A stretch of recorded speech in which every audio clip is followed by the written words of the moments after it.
Hello friends, मैं हूं खुशबू भंसाली और जैसा कि हम जानते हैं कि कोरोना के केसेस काफ़ी बढ़ रहे हैं, तो आज हम कोविड रिलेटेड टॉपिक पे एक छोटा सा डिस्कशन करेंगे। सबसे पहले मैं आपसे जानना चाहती हूं कि बहुत से लोग मुझसे ये क्वेरी करते हैं कि जब उन्हें हल्का फौत सिम्टम्स आता है तो वो जानना चाहते हैं कि हमें टेस्ट करवाना चाहिए या नहीं करवाना चाहिए, और टेस्ट को लेके बहुत ज़्यादा एंजाइटी रहती है लोगों के अंदर। हाँ, तो मैं यहाँ बोलना चाहूँगा क्योंकि आप देख रहे हैं अभी कोरोना के केसेस बहुत ज़्यादा आ रहे हैं। तो अगर आपको हल्की भी अगर डाउट हो, थोड़ा भी बुखार हो, खांसी हो, थोड़ी भी अगर आपको डायरिया या बॉडी में फैटिक लग रहा हो, और या फिर आप कोई के एक्सपोजर में आए हुए हो, थोड़ा भी डाउट हो, वेट ना करें, लेट ना करें, टेस्ट करवा लें। बहुत लोग अभी डर रहे हैं टेस्ट करवाने के लिए कि हम कराएं नहीं कराएं। आप सोचिए, अगर आप करा लेते हैं और पॉजिटिव आ जाते हैं तो आप आइसोलेशन में भी जा पाएंगे, होम आइसोलेशन, प्लस आप अपने आप को मॉनिटर भी कर पाएंगे।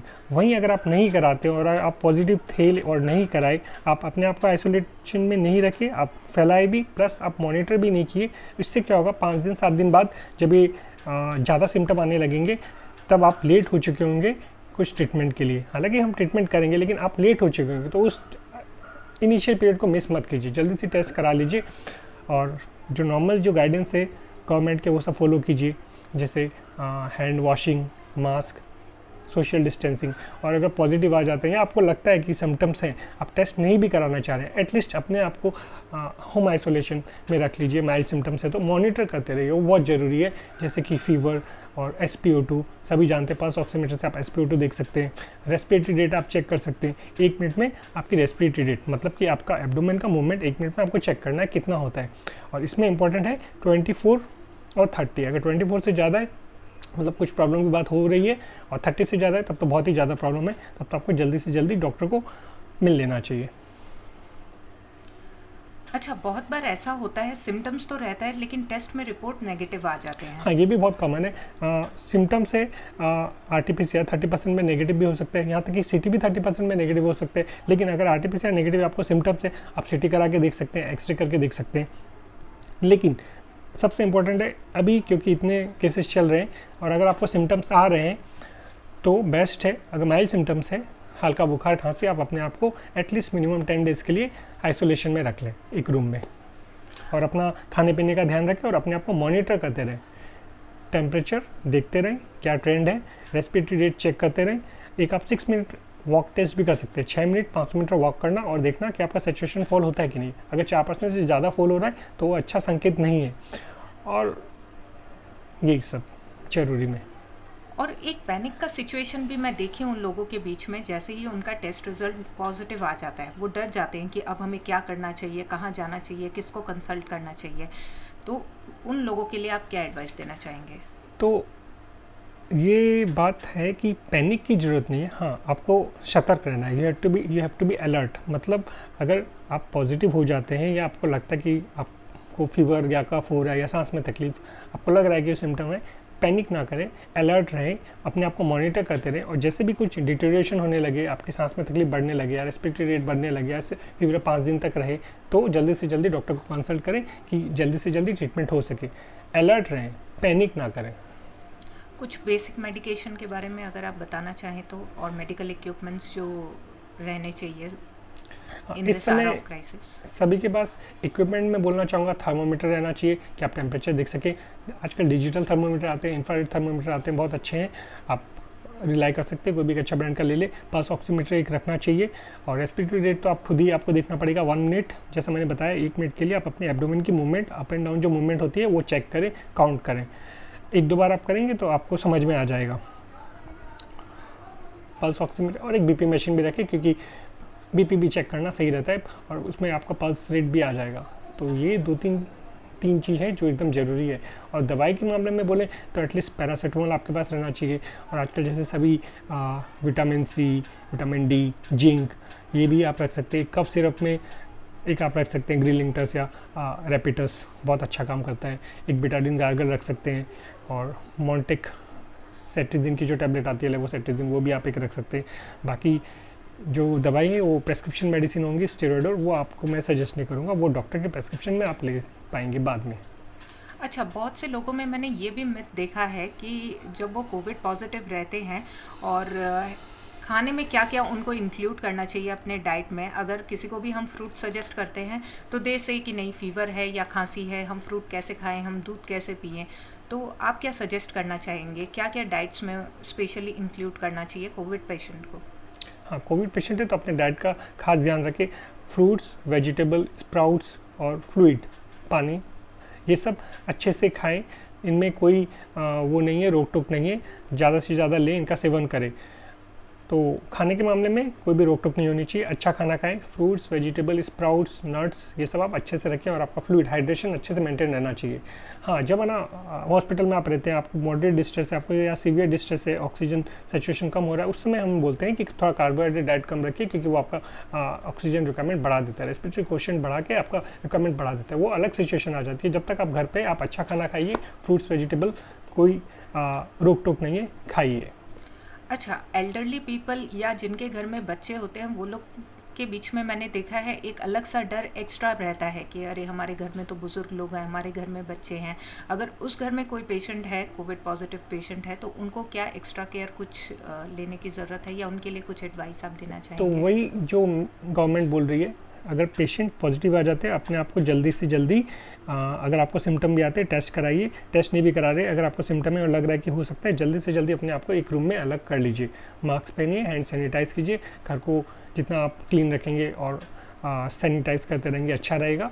और बच्चों को उस समय आपसे दूरी रखिए, एटलीस्ट इनिशियल 9 डेज। बच्चे हो, एल्डरली हो, उनको दूर अलग कमरे में रखना अच्छा रहेगा, सेफ रहेगा। और हाँ, वो लोग भी मास्क पहने, हैंड हाइजीन, सोशल डिस्टेंसिंग। और एक चीज़ के बारे में मैं आपसे सजेशन चाहूँगी, जैसे कि इंडिया में बहुत सी ऐसी फैमिलीज़ हैं जो बहुत छोटे घर में रह रही हैं, या तो सिंगल रूम फ्लैट में रह रही हैं या बाथरूम सिर्फ एक है, तो उन लोग इस टाइम में कैसे अपने आप को? तो ये भी वही है, थोड़ा सा मुश्किल है, लेकिन मैनेज तो करना पड़ेगा। अगर आप सेफ होम, अगर आपके पास है कहीं फैसिलिटी, तब आप वहाँ जा सकते हैं। और अगर नहीं, अगर एक ही घर में अगर रहने का ऑप्शन है, सेम बाथरूम यूज़ करना पड़ रहा है, तो वही मास्क लगाए रखें सभी, जिनको है वो भी, जिनको नहीं है वो भी। प्लस हैंड वॉश करें, सोशल डिस्टेंसिंग रखें, और जितना ज़्यादा हो सके घर को क्लीन रखने की कोशिश करें, सैनिटाइज करते रहें। अच्छा, इस समय पे एक और चीज़ मैं जानना चाहूँगी कि जो लोग अभी तक कोविड पॉजिटिव नहीं हुए हैं, वो लोग के अंदर भी एक बहुत ज़्यादा डर है कि अगर हम बाहर निकले, हमें कोरोना हो गया तो क्या होगा। उन लोग इस सिचुएशन में अपने आप को सेफ रखने के लिए क्या प्रिकॉशनरी मेजर्स ले सकते हैं? जिनको नहीं हुआ है, सेम जो अभी गवर्नमेंट गाइडलाइन दे रही है, social distancing, mask, hand sanitise. तो जितना आप अपने आप को बाहर जाने से रोक पाएंगे उतना अच्छा रहेगा, क्योंकि और साथ ही कभी-कभी बाहर जितना भी जाना कम पड़ सकता है। ड्यूरेशन के लिए आप लोगों के संपर्क में रहें। हाँ, जितने से मतलब 15 मिनट तक के अंदर में अगर आप कुछ भी काम करके अगर आ सके, वो सबसे बेस्ट रहेगा। जितना कम एक्सपोजर, उतना कम चांस आपको होने का। और कुछ आप अपने तरफ से टिप्स और एडवाइस देना चाहेंगे? हाँ, तो अब मान लीजिए अगर आप पॉजिटिव हो गए, तो अभी बहुत सारे पेशेंट या फिर डॉक्टर या जो भी आप समझे, पहले इनिशियल में ही सीटी स्कैन करा लेते हैं। अभी रिसेंटली एम्स के डॉक्टर गुलेरिया सर ने भी न्यूज़ में बताया था कि ऐसे सीटी स्कैन हर वक्त नहीं करना चाहिए। कुछ इंडिकेशन है, अगर आपकी रिपोर्ट नेगेटिव आ रही है, आपको डाउट है, फिर भी अगर आप कुछ और डायग्नोसिस सोच रहे हैं, या अगर 5 दिन के बाद भी अगर फीवर का परसिस्ट कर रहा है, तो डॉक्टर डिसाइड करेंगे। ऐसे हर वक्त हर पेशेंट में इनिशियल डेज में 1 to 3 डेज में सीटी स्कैन जरूरत नहीं है। आप एक्सरे करके देख लीजिए, आप सीरियल एक्सरे कर लीजिए। अगर आपको उतना ही अगर घबराहट है, वो भी आपको बहुत अच्छी आइडिया दे देगा, क्योंकि ट्रीटमेंट आप जैसे भी हो, आपके SpO2 के बेसिस पे, रेस्पिरेटरी रेट के बेसिस में होता है। सीटी स्कैन के बेसिस में जल्दी से हम ट्रीटमेंट नहीं लेते। ट्रीटमेंट का बेसिस है रेस्पिरेटरी रेट, मतलब स्टेरॉइड देने का, जो मेन 3 ट्रीटमेंट है इसमें। माइल्ड में तो आपको घर पे रहना है और खाने पीने का ध्यान रखना है। मॉडरेट में 3 जो मेन ट्रीटमेंट है वो ऑक्सीजन, स्टेरॉइड और ब्लड थिनर। और सीवियर में वापस से वो ऑक्सीजन, स्टेरॉइड, ब्लड थिनर। तो स्टेरॉइड बहुत अच्छा काम करता है, ऑक्सीजन और स्टेरॉइड और ब्लड थिनर भी। तो सीटी स्कैन हर केस में ज़रूरत नहीं है, वो डॉक्टर डिसाइड करेंगे, लेकिन डॉक्टर को भी सही से डिसाइड करना चाहिए। ऐसा नहीं है कि डे 1 में आप गए और सीटी स्कैन करवा दिया, आप एक्सरे करवाइए। और 2 ब्लड टेस्ट, एक CBC और एक CRP। ये भी ऐसा नहीं है कि डे 1 में ही करा ले, आप एक बेसलाइन करा सकते हैं, लेकिन डे 3 बहुत इंपॉर्टेंट, डे 3 से आप स्टार्ट कर सकते हैं मॉनिटरिंग करना। डे 3, डे 5, डे 7 अगर इंक्रीजिंग ट्रेंड है तब आपको अलर्ट हो जाना है कि स्टेरॉइड ज़रूरत पड़ सकती है, और स्टेरॉइड के साथ ब्लड थिनर की भी ज़रूरत पड़ सकती है अगर डी डाइमर बढ़ता है तो। और कुछ हाई रिस्क इंडिविजुअल्स होते हैं, उसमें आपको माइल्ड केसेस में भी ब्लड थिनर देने पड़ सकते हैं। तो वही है, स्टेरॉइड और सिटी स्कैन, ये दो चीज़ जो बहुत मिसयूज़ हो रही है, उनमें आपको यही ध्यान रखना है सही टाइम का। Day 5 is the most important. उस समय तक आपको, आपके अगर फीवर परसिस्ट कर रही है, या एक बार फीवर आई थी चली गई वापस से आ गई फीवर, या फिर आपको कफ सीवियर वाला परसिस्टेंट है डे 5 तक, तब आपको एकदम अलर्ट रहना है। तब स्टेरॉइड की ज़रूरत होगी, ब्लड थिनर की ज़रूरत होगी, सिटी स्कैन की भी ज़रूरत पड़ सकती है। सिटी स्कैन नहीं भी कराएं, ट्रीटमेंट जरूर मिलना चाहिए, स्टेरॉइड एंड ब्लड थिनर।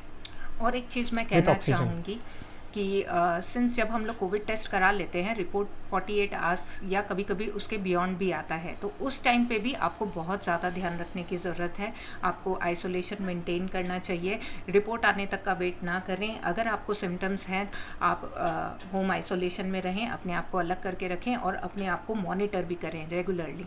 हाँ, वो ये रिपोर्ट की जरूरत है, मेन सिम्टम्स है जो आपको गाइड करते हैं। तो सिम्टम्स आए, अपने आप को एक रूम में आइसोलेट कर ले माइल्ड सिम्टम्स है तो, और अगर जैसे मॉडरेट होने लगे, रेस्पिरेटरी रेट 24 होने लगे, सैचुरेशन आपका फॉल होने लगे, अगर आपको कुछ भी चेस्ट टाइटनेस और फील हो, अलग तरह का कुछ लगे, तो डॉक्टर से संपर्क करें, अलर्ट रहे, पैनिक ना करें। और हाँ, आजकल डायरिया भी एज सिम्टम्स देखा गया है बहुत से केसेस में, तो डायरिया को भी हाँ, डायरिया भी हो सकता है, फैटिग हो सकता है, माइल्जिया हो सकता है, सिम्टम्स बहुत तरह से हो सकते हैं। हल्का भी कुछ आपको चेंजेस लगे, एक बार ज़रूर सोचें, क्योंकि अभी इतना फैल रहा है कोविड, तो सोचना तो बनता है एक बार। और मैं ये भी अर्ज करने चाहूँगी, अगर कुछ अर्जेंट है, कुछ इंपॉर्टेंट काम है, तभी घर से बाहर निकले, अदरवाइज जितना हो सके घर में रहें। ये भी ठीक है। और प्लस थोड़ा सा मेडिसिन के बारे में बोलना चाहेंगे, जैसे जब माइल्ड केसेस होते हैं तब डॉक्सीसाइक्लिन, आइवरमेक्टिन ये सब दे रहे हैं। इनका डॉक्सीसाइक्लिन एंटीबायोटिक की तरह पे है और आइवरमेक्टिन एंटीवायरल है। इनका हमें एविडेंस बहुत अच्छा नहीं मिला है, लेकिन आप जो हमारी इंडिया की गाइडलाइन है उसमें देख सकते हैं, इनको इंक्लूड किया है, क्योंकि आइवरमेक्टिन के लिए ये बोला गया है कि भले ही एविडेंस इतना अच्छा नहीं हो, और आप जब लैब में टेस्टिंग की थी तो एंटीवायरल बेनिफिट था, वो हाई कॉन्सेंट्रेशन में था, तो हार्म है नहीं, आपके पास एविडेंस ज़्यादा है नहीं, आपके पास और कुछ हथियार है नहीं, तो एटलीस्ट यूज़ ही क्यों ना कर लें। लेकिन जब अगर आप हमारी और भी जो अप टू डेट की गाइडलाइंस या वहाँ जो लिटरेचर वहाँ अगर सर्च करते हैं, वहाँ बोलते हैं आइवरमेक्टिन एक ही जगह यूज़ करना है स्टेरॉइड के साथ, अगर जो हमारे पैरासाइट इन्फेस्टेशन है उनको हटाने के लिए, क्योंकि स्टेरॉइड के यूज़ में वो होने के चांसेस रहते हैं, तो उन लोगों ने खाली आइवरमेक्टिन को वहाँ यूज़ करने दिया है। लेकिन आप, क्योंकि आप देख रहे हैं हमारे पास कुछ और है नहीं माइल्ड केसेस के लिए, तब इंडिया गवर्नमेंट के गाइडलाइंस में आइवरमेक्टिन भी है और डॉक्सीसाइक्लिन भी अकॉर्डिंग टू सिचुएशन आप दे सकते हैं। ऐसा नहीं कि सभी को देना है, माइल्ड केसेस में आप दे सकते हैं, डॉक्टर आप पर डिसाइड करेगा।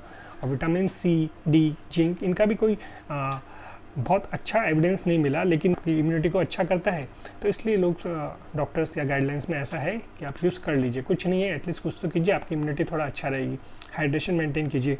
और टेस्ट के लिए मैं ये बोलना चाहूँगा वापस से, सीटी स्कैन के पीछे ना जाए। डे 1, 2, 3 में सीटी स्कैन मत कराइए। आप डे 1, 2 में करा लेंगे, उस समय आपके लंग में ज़्यादा कुछ आएगा नहीं, फिर मान लीजिए डे 5, डे 7 में वापस से आपको फीवर ज़्यादा होने लगा, शॉर्टनेस ऑफ ब्रेथ होने लगा, आप फिर वापस कराने जाएंगे। तो इससे अच्छा थोड़ा सा पेशेंस रखिए, मॉनिटर कीजिए, एक्सरे कराइए, ब्लड टेस्ट में सीबीसी और सीआरपी ही इनफ है, डी डाइमर भी आपको लगेंगे डे 5 से।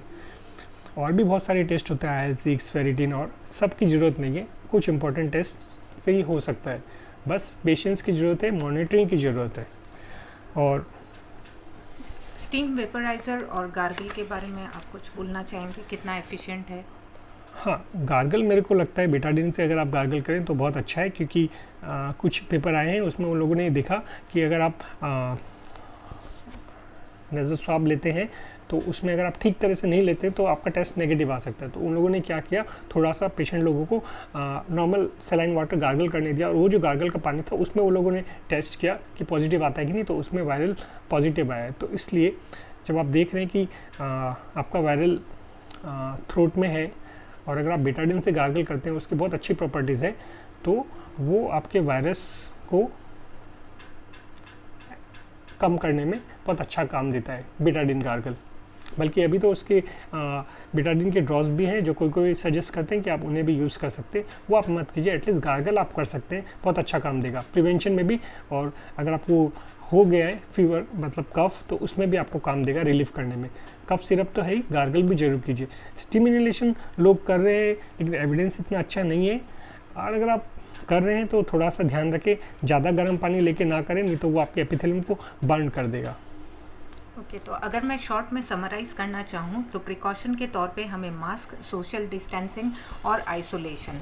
टेस्ट के लिए अगर हम बात करें तो कोविड टेस्ट, WBC और CRP ये बेसिक टेस्ट है जो हमें इनिशियली करा लेने चाहिए, और उसके बाद हम लोग under the guidance of the doctor आगे के टेस्ट अगर रिक्वायर्ड हो तो बाद में करा सकते हैं। और अगर हम मेडिसिन की बात करें तो बेसिक मेडिसिन यानी कि पैरासीटामोल आप ले सकते हैं, घर पे ही आप बेटाडीन गार्गल कर सकते हैं। और अपना खाने पीने का ध्यान रखें। और यही है ट्रीटमेंट में आपका जो बेस है वो आपका ऑक्सीजन, स्टेरॉइड मॉडरेट में, सीवियर में, और एंटीकोआगुलेंट, ब्लड थिनर, ये आपके पिलर हैं, ये आपको बचा सकते हैं। स्टेरॉइड का मोर्टेलिटी बेनिफिट भी है। बाकी रेमडेसिविर बहुत अच्छा ड्रग है, अगर आप इनिशियल डेज में यूज़ करते हैं, जब वो वायरल फेज़ रहता है तो उस समय अगर आप यूज़ करते हैं तो उसका बहुत अच्छा हॉस्पिटल स्टे वो कम करा देता है, ये भी देखा गया है। लेकिन ऐसा नहीं है कि आपको उसके पीछे भागना ही है, वही आपको मतलब पूरा बेनिफिट करके दिखाएगा, ऐसा नहीं है। नहीं मिल रहा है कोई पैनिक नहीं करना, आपके पास और भी चीज़ है। आप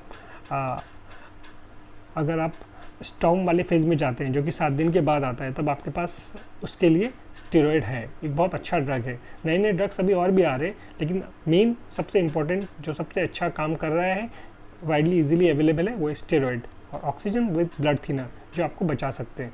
इन 3 के लिए ही आप ध्यान रखें, बाकी आपको मॉनिटर करते रहें और सेफ रहें।